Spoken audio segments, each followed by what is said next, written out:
Can you hear power tools? Because I can see power tools and lawnmowers. It's one of those days, the sun is out, the garden work comes out. Anyway, hello, welcome to a vlog, and it is time for the vlog I've been waiting for. You've probably been waiting for. It is time for another vlog of Shelf Reflections, episode 3. Can you quite believe that? I am keen to get cracking on this one. I have just input a few new books on my spreadsheet. I have tidied up and put some books away that needed to be put away so that we can get cracking on this. But in the style of beginning these vlogs, I would like to let you know that I own 754 books as of right in this moment, and those books are split across 8 shelves. And now we are going to get cracking with episode 3 of Shelf Reflections. I feel like that number just keeps going up. Has it? Have we been below 754? I feel like that's a new high number, but that is how many books I own. Of course, not all of those are unread, but to find out how this vlog is going to go, we need to head over here. You can see my spreadsheet over here, and have a look at what's going on over there for statistics, and then to roll the dice and find out what shelf we are doing. So let's go over there. Okay, here we are with my spreadsheet. As you can see here, 754 books, but 441 of them are read, 303 are unread. I don't know if that's good or bad. I can't remember where we were last time. And that's all the stats that we really care about right in this moment, because the important thing for us to do now is to roll the dice. If this is the first you've seen of my library spreadsheet and you're starting on episode 3, this is my library spreadsheet. I get a lot of questions on this in these episodes. This was made for me by my friend Cam. I commissioned Cam to build this very specifically for me, and what I wanted from this video series, with the shelf by shelf sort of breakdown. If I click on the arrow to have, breakdown shelf by shelf and everything having shelf locations and so on. However, I know a lot of people have been loving this, and I have been able to convince Cam, along with the help of you guys in the comments, all wanting a version of this spreadsheet, and Cam has started a Ko-fi. I will leave it linked down below, where Cam is selling a version of this spreadsheet. It's not quite my version, but it has the library sheet like this, and it has a stats sheet with most of this top level stuff that you can see on the screen here, with your percentages and breakdown for series and filter by genre and age and status and so on, and the library side of it where you can filter and stuff. All of that is available in the version that she is selling. I will leave the link to her Ko-fi down below. If you have been interested in my spreadsheet and you want to know more, then go and check that out. But yeah, I appreciate all of the kind comments on this spreadsheet. It has been birthed by Cam. Cam is my spreadsheet saviour. I love her very much. Anyway, let's go to the dice. Right, here we go. Let's roll the dice. We are on, shelf number 1. Exciting. That is a full shelf again. So, we roll again. 1. That is the top shelf. Oh, that's really exciting. Okay. 1. There's a lot on shelf 1. 15 unread books on shelf 1.1. We will not be reading all of those. Let's head over to the library and clear all of that, and let's just have shelf 1.1 and see. Well, it's literally the beginning. There's a lot on here.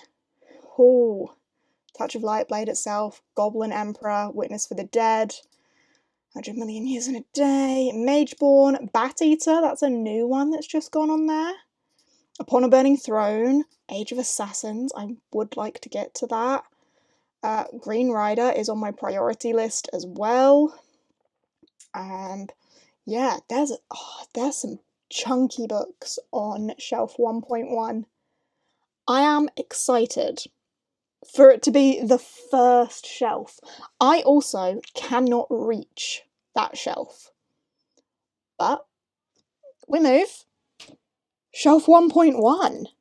I need to get a stepladder and take you up there. Hello. So in order to get to shelf 1.1, which is up there, I need a ladder. So we've got a ladder.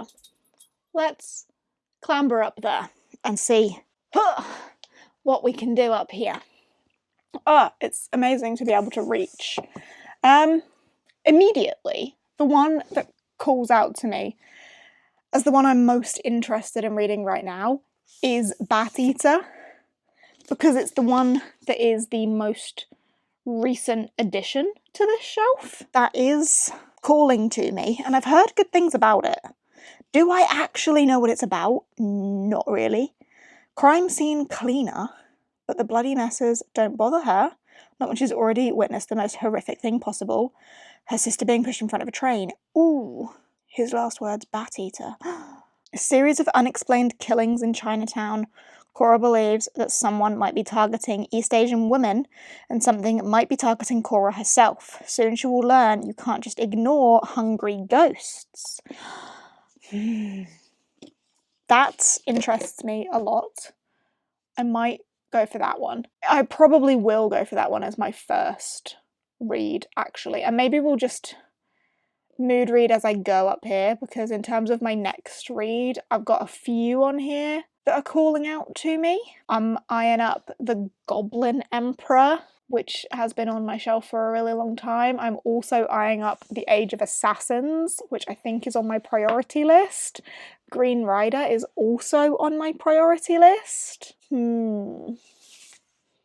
But firstly, I am going to go for Bat Eater. I'm just going to have to leave this ladder here because I'm going to need to be getting up here fairly frequently, aren't I? Oh, I don't like ladders. You can come down now.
Okay, so hi, surprise.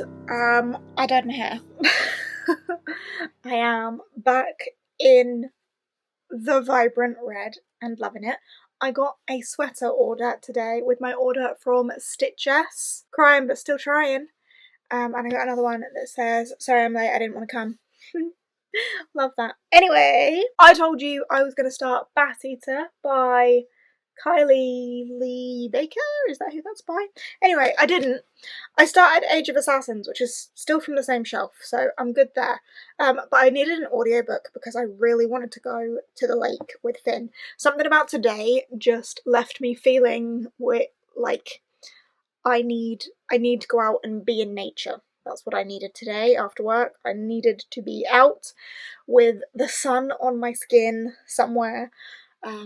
just surrounded by greenery and water, and the lake is what I needed, which meant I needed an audiobook, and the audiobook for Bat Eater hasn't come out yet. So I started Age of Assassins, which I'm pretty sure is on my priority list for this year, and it's on there because I have not enjoyed R.J. Barker in the past. I have not had a great time with, is it the Bone Ships, the Tide Child trilogy? I started that and did not like it very much at all.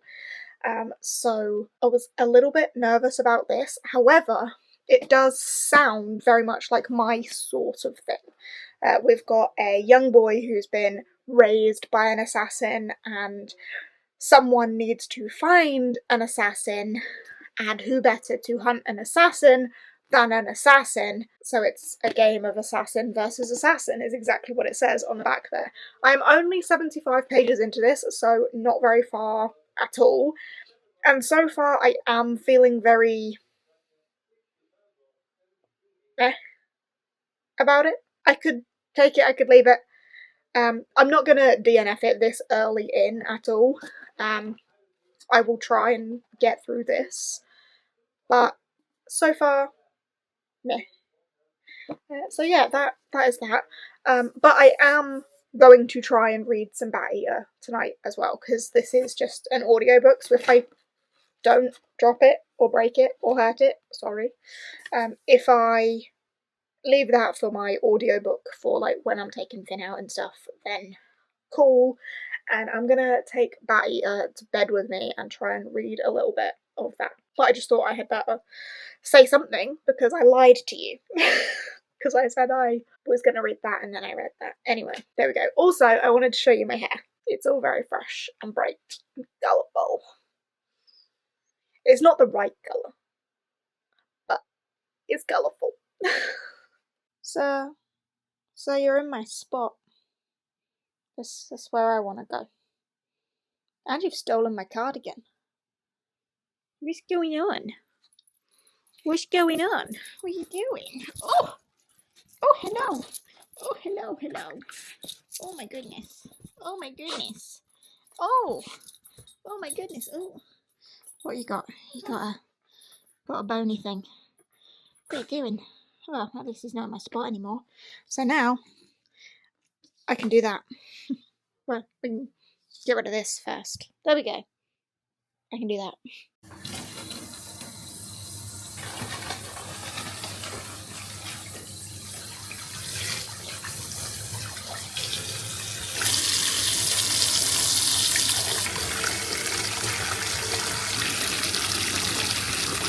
It's bath time. I don't know if you can hear me over the running water and how many bubbles I've got going on over there. I'm very excited for my bath. Also, whilst I'm talking bath, do you remember me showing you my massive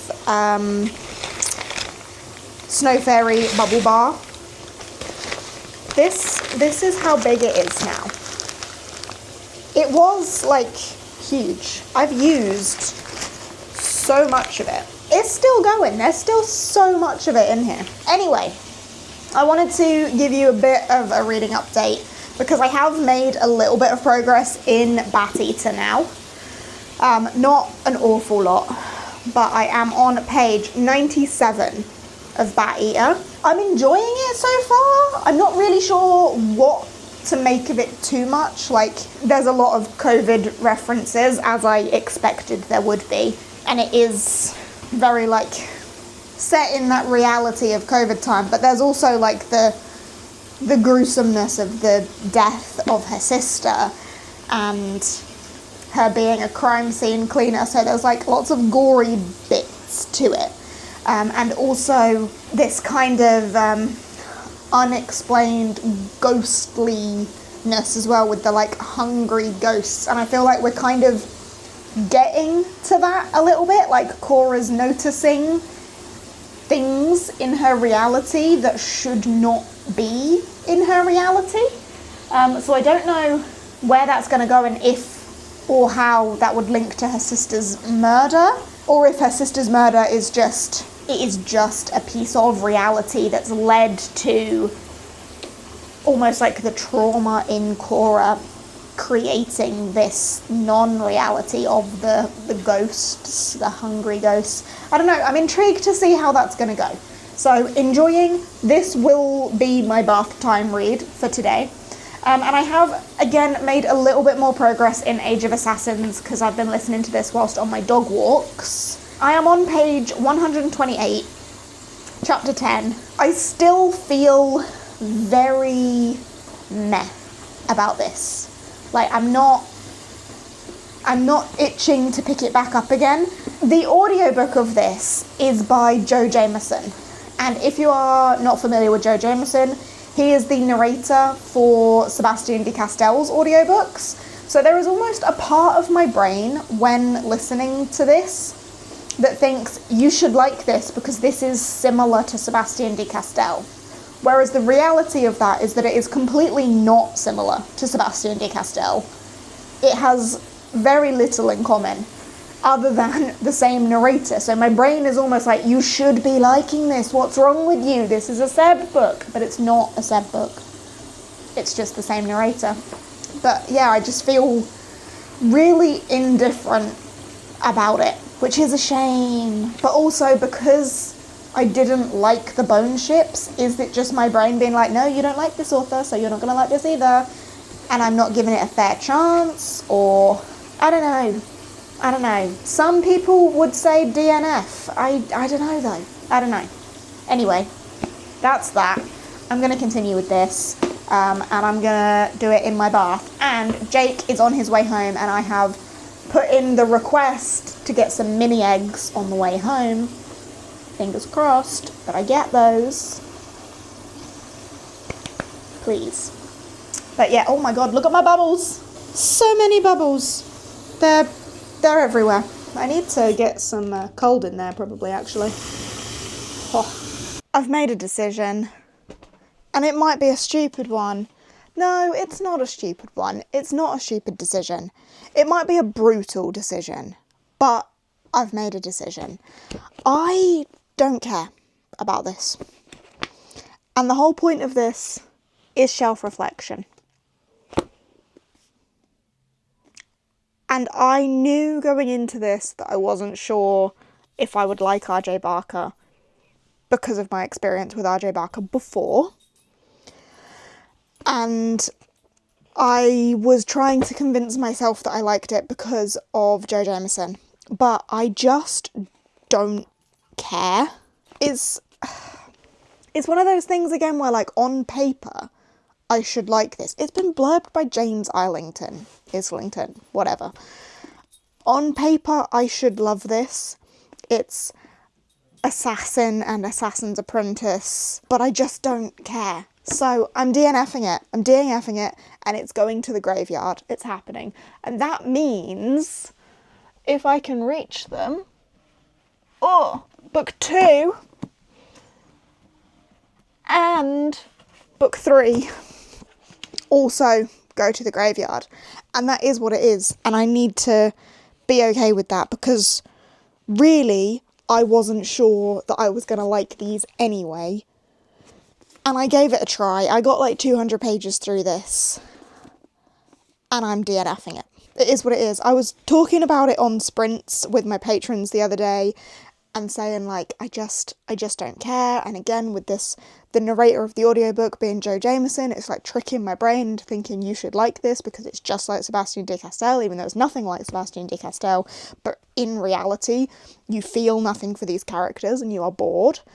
And you're not even listening. Because you don't care, you're not even listening. You're not taking this in. So, R.J. Barker is not an author for me. And that's a shame, because on paper, same with the Bone Ships, on paper, I should have enjoyed everything that was about. But certain writing styles just don't work for certain people, and it is a shame that R.J. Barker's writing just doesn't connect with me. And I couldn't even really pinpoint for you why, but it just doesn't. 3 books, off the shelf. Done. I am still reading Bat Eater, and I am still enjoying Bat Eater, but I don't really have too much more to tell you on that one. Just, it's more ghosty than I thought it was going to be, but I'm having a good time with it. So there's the update on that. But as for Mr. Barker, he's gone. Hello. Just a very quick update from me. You know how I DNF'd the R.J. Barker book? Well, I've decided to start another book that I'm not, like, super duper into, it seems, but I have started The Blade Itself by Joe Abercrombie, and I am on page 224. And I haven't told you anything about it, but I've read all of this today. I've been listening to the audiobook this evening, and kind of immersion reading, kind of just listening while playing silly games and pootling around the house and stuff. And I'm not loving it. It is April now, so it is officially the start of my 30 books in 30 days challenge, and I would have liked to have finished this vlog before that challenge started, but it is what it is, and that's fine. So I cannot DNF this because I'm not wasting 224 pages of reading when I'm doing a 30 books in 30 days challenge. So I'm committed to finishing this now.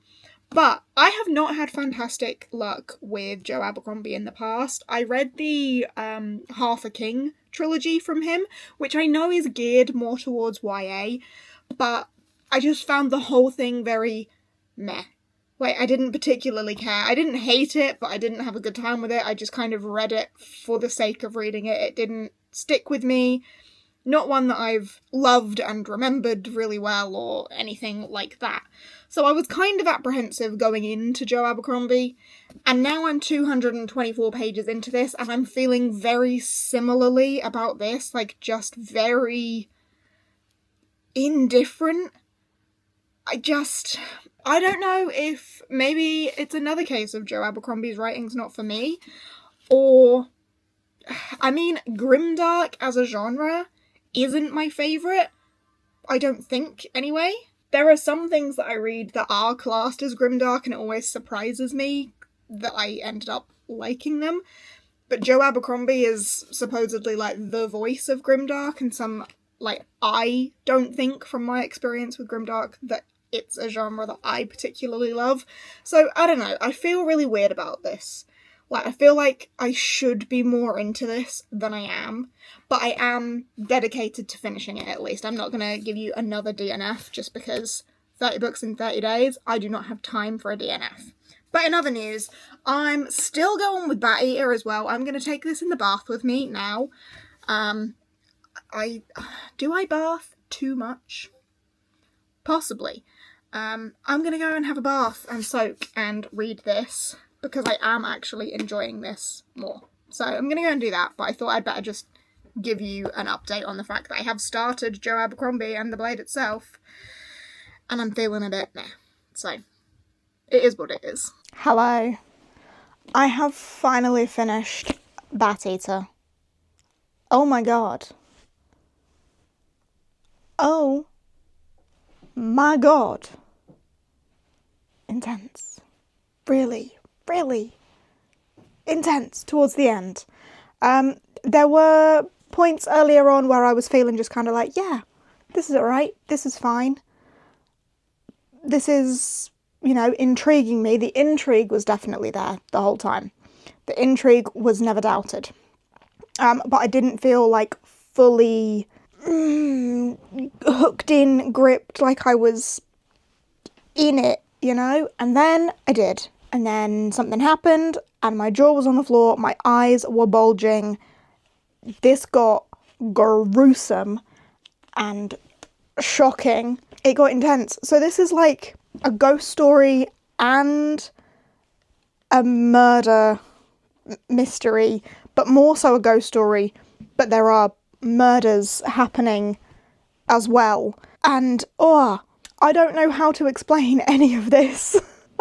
I feel like it's one of those books where you need to read it. There was a lot of COVID references. Obviously, it was written around the time of COVID. The title very clearly shows you that this is about the hate that Asian people were getting around that time. I read the author's note at the end as well about the Stop Asian Hate movement from 2020 and through COVID times, and how so much of what's in this book is just plucked from reality, and our author's reality, as I believe she is Asian American. Oh, or Asian Irish. Did not know Irish. But yeah, she speaks in the author's note about being able to pull from her own experience of living through COVID as an Asian woman, and some of the insane hate that there was around that time. I say past tense as if all hate has disappeared from the world. The world is a horrible place. And it's terrifying that this is somewhat plucked from reality. Just mind-blowingly terrifying. But yeah, this blew my mind in the latter half. It did hook me in at the beginning, and then, as I say, there was a period where I was like, this is fine, this is fine, this is good, I'm intrigued, but I'm not like... And then I was like... I highly recommend. I've given this 4.5 stars. The only reason it's not got 5 stars is because there was that period in the middle where I was like, yeah, this is good, but not great. And then it got great, so I docked half a star for that. But 4.5 stars for this. Incredible. So there's our first success of this vlog. My other read is still ongoing. I am over halfway. Let's say I'm over halfway. I'm on page 290 of The Blade itself. Still determined to actually finish this one, but not loving it. Like, there's parts of it where it picks up and my interest is a bit more alive.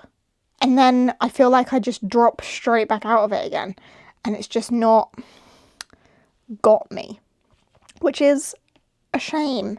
Like, I don't feel like I know. It feels almost illegal to say this because I know Joe Abercrombie is, like, beloved. But I feel like I don't know anything about this world.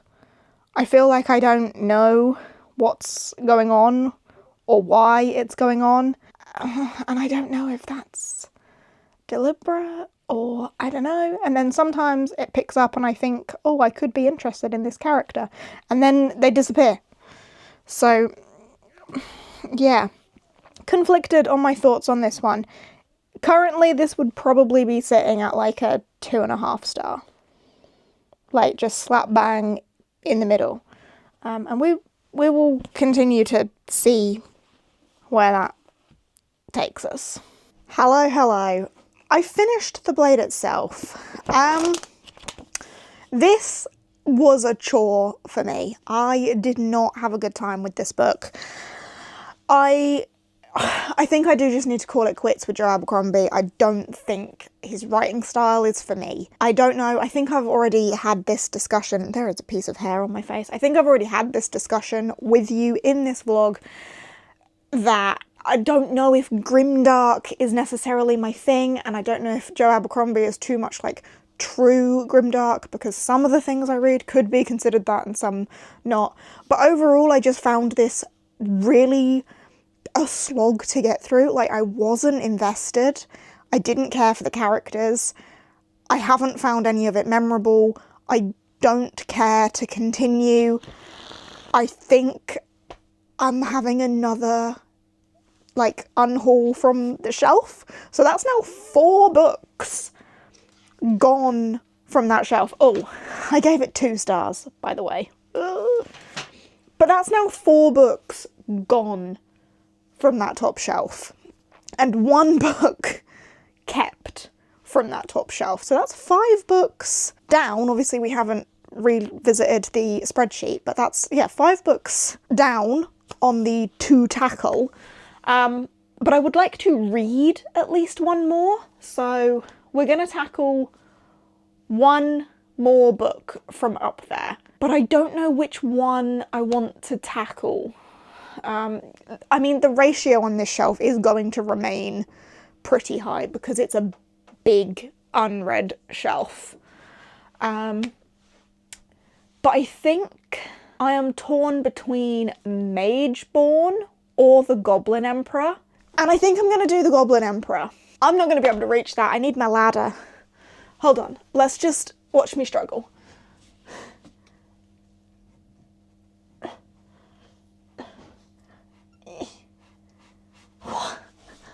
Just about, with a little bit of a finger wiggle. The Goblin Emperor, on the basis that this is Emma, my friend Emma, one of her favourite books. And the more me and Emma discuss our reading tastes, the more we realise that we have a lot in common. So, judging from how much she loved this, and it's one of her favourites, I think there's a good chance that I could really enjoy this. And I feel like I need, after there being 4 books that have made it off the shelf, I need something I'm going to really enjoy. So fingers crossed, it might be this, maybe? This is about the son of the Emperor who's half goblin. I don't know, and I'm not going to even look into it. I'm just going to dive into the reading experience of it, and we'll see how it goes. But I think this is the last book I'm going to read for this vlog. And then if 1.1 comes up again in future, there's still more to go for. But hopefully the ratio, the percentages, should at least be looking tidier. And that will be 6 books, like, eliminated, in a way. So I'm going to tackle that one.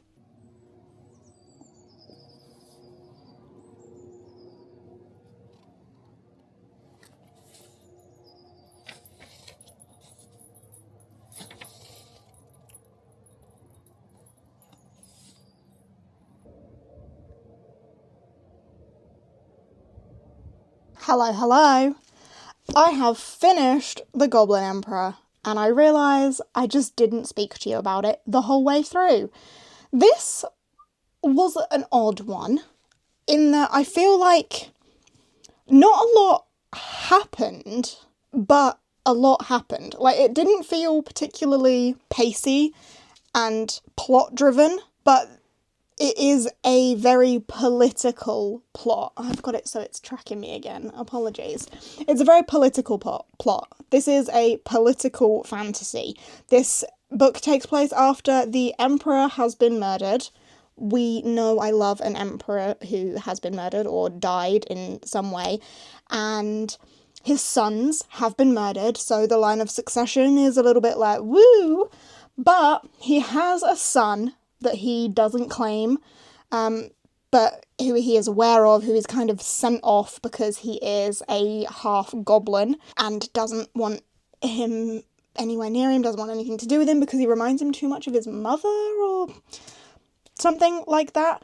But he is shipped off. He's in the care of his cousin, who is very cruel to him. Ever so slight trigger warning for domestic violence there, which is actually one of my triggers, and there was a little bit that did make me a bit like, but it wasn't the main point, so it's fine, and I moved on past that.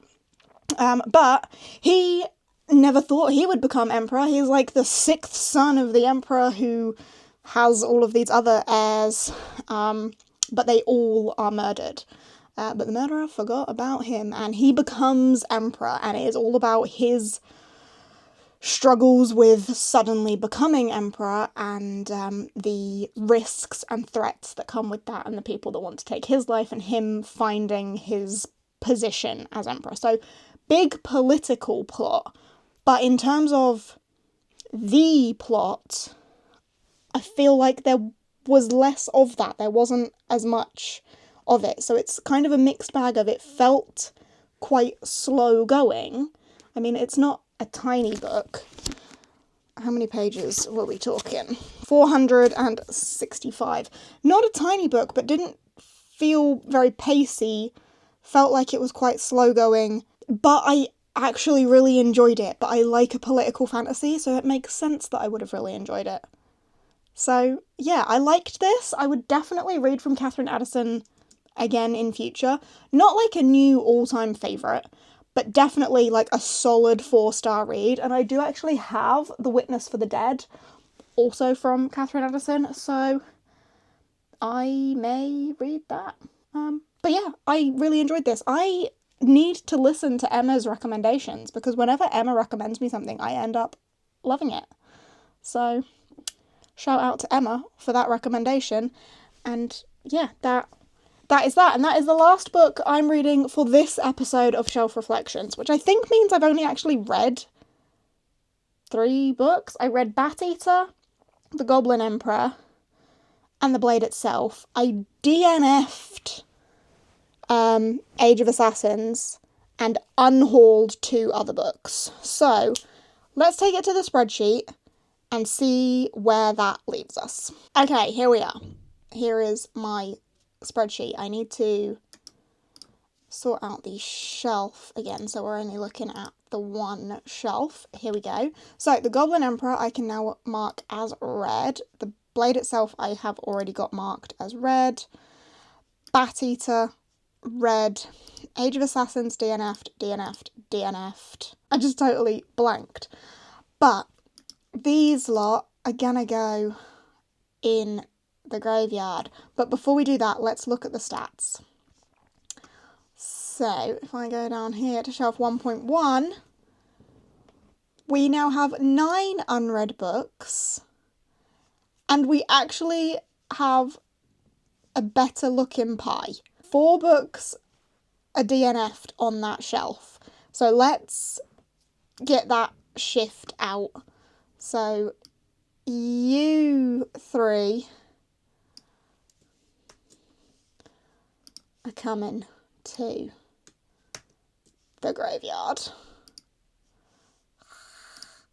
Which then means that these 3 can be deleted. Ooh. There's my other DNF in the Dragons of Deepwood Fen. I'm going to keep that on there as a soft DNF because I should like that book. I got like halfway through and I should like that book, and I may well revisit it at some point. But I haven't yet. So I'm going to keep that on there.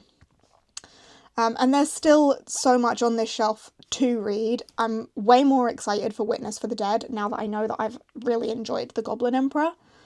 A Touch of Light, I still want to read. 100 Million Years and a Day. I don't know if I'm necessarily super excited for that, but I'm not going to unhaul it. Mageborn, I really want to read. Upon a Burning Throne, I really want to read. And yeah, these bottom 4, again, I do really want to read. So I'm really happy with the mix that shelf 1.1 actually has. But let's go back to stats to now see that pie looking even better. 54% red. I'm happier with that number. So that is how we are leaving shelf 1.1. And of course that does also bring us to the end of this episode of Shelf Reflections. So thank you ever so much for watching and hanging out with me. I hope you have enjoyed and are continuing to enjoy these episodes of Shelf Reflections. I'm really enjoying making them, and it's a fun way to get to books on my shelves that weren't necessarily like my top priority for like the monthly TBRs or whatever. So I'm really enjoying making them, and I'm really hoping that you are enjoying watching them. And I guess we will see what shelf the dice brings out next. Hopefully it's another good one, another mixed bag. But yeah, I will see you in that one. So thanks for hanging out, and I'll see you in whatever comes next. Bye!